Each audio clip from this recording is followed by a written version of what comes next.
আসসালামু আলাইকুম। আজকের ভিডিওতে স্বাগতম।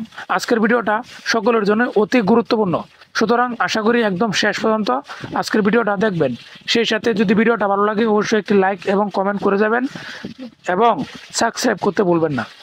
ইতিমধ্যে আমরা সকলে ফেসবুকে দেখতে পাচ্ছি যে এআই দিয়ে ব্যবহার করে বিভিন্ন ভিডিও তৈরি করতেছে। তো ওইখানে মূল কাহিনী। তো আপনি কিংবা আপনার ফ্যামিলির কারো ছবি যদি ফেসবুকে আপনি আপলোড করে থাকেন তাহলে সর্বোচ্চ সতর্কতা অবলম্বন করেন, কেননা বর্তমানে এআই দিয়ে আপনার নিজের যে ফেস, আপনার নিজের মুখ, ওই মুখ হবু নকল করতে পারি।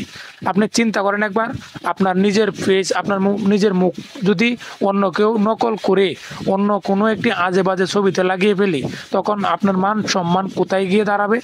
ওই রকমই হচ্ছে অ্যাভেলেবেল। সুতরাং আপনার কিংবা আপনার ফ্যামিলির অথবা আপনার আশেপাশে বিশেষ করে যারা নারী রয়েছেন, আপনার মা বোন, আমাদের মা বোন যারা রয়েছেন, সকলকে সতর্ক করেন।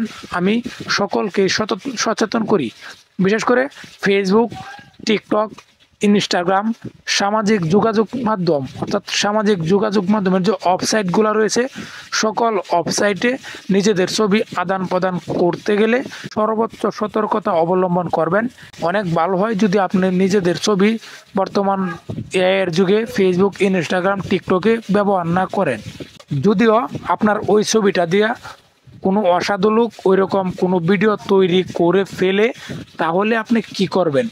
তাহলে আপনি দেখার সাথে সাথেই আপনি সাইবার সিকিউরিটি আইন রয়েছে, ওই সাইবার সিকিউরিটি আইনে অনলাইনে অভিযোগ করতে পারেন, কিংবা আপনার নিকটবর্তী যে থানা রয়েছে ওই থানায় যত দ্রুত সম্ভব আপনি একটি জিডি করে ফেলবেন। আপনি যত দ্রুত সম্ভব ওই জিডিটা করে ফেলবেন, কিংবা সাইবার সিকিউরিটি আইনে একটি মামলা করে নেবেন। যত সময় যাবে আপনার জন্য তত মান সম্মান হানির হতে হবে আপনাকে।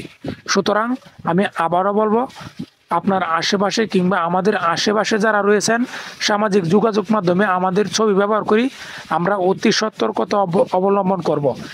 একবার কোনো দুর্ঘটনা ঘটে গেলে পরবর্তীতে ওই দুর্ঘটনা মোছানো অসম্ভব। যদি অসম্ভব হয়, অনেক জটিল মাধ্যম অবলম্বন করা লাগে।